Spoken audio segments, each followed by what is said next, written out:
কতক্ষণ ওয়েট করছেন আমাদের? 40 মিনিট হবে। 40 মিনিট। মনের মাঝে থাইকো তুমি যাইও না গৌরিয়া। আসসালামু আলাইকুম গাইস।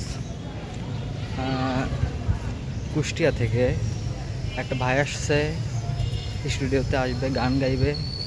তো তার জন্য আমার জন্য অনেকখানি ওয়েট করতেছিল। আমি এখন দেখি সে কোথায় আছে। এখানেই থাকার কথা বলছিলাম আমি। তো এখন আমরা এই স্টুডিওতেই যাব, দেখা যাক। আমার আর একটা ক্যামেরাম্যান থাকলে সে ক্যামেরা করতে আমি ফোন দিতাম, সেটা তো পারছি না। বাট এখানে এইভাবে খুঁজতে হবে, খুঁজে দেখি। অবশেষে ভাইয়ের সাথে দেখা হয়ে গেল। ভাইকে এখানে দাঁড়াইতে বলছিলাম, অনেকক্ষণ হলো। কতক্ষণ ওয়েট করছেন আমাদের? 40 মিনিট হবে। 40 মিনিট। আমার আসতে একটু লেট হয়েছে, আর আবহাওয়ার বেশি একটা ভালো না, তো এই কারণে আর একটু বেরোতে লেট হয়েছে আমার। তা আমরা এখন স্টুডিওতে যাবো, তারপরে কথা হবে। স্টার্ট করেন। হ্যাঁ।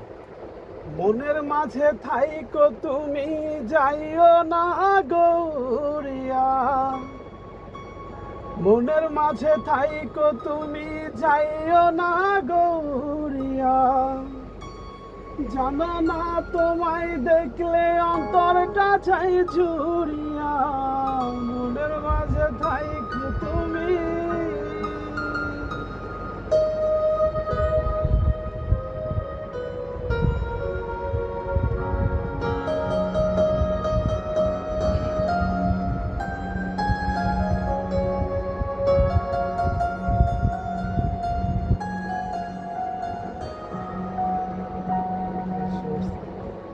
এটুকু এখন দেখছি না, এটা খেয়াল নেই আমার নাই। তো গাইস, স্টুডিওতে এই ভাইটা আসছিল, তো আমরা কথাবার্তা বললাম। তো ভাইটা এখন বাসায় চলে যাবে।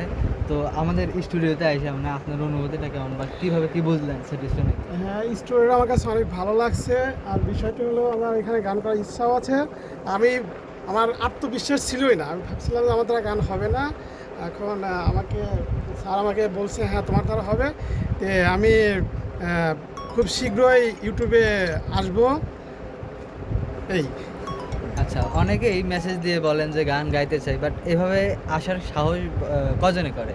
বাট আপনারা আসেন, দেখেন, বোঝেন, তারপর যাচাই করেন, তারপরে কন্ট্যাক্ট করেন।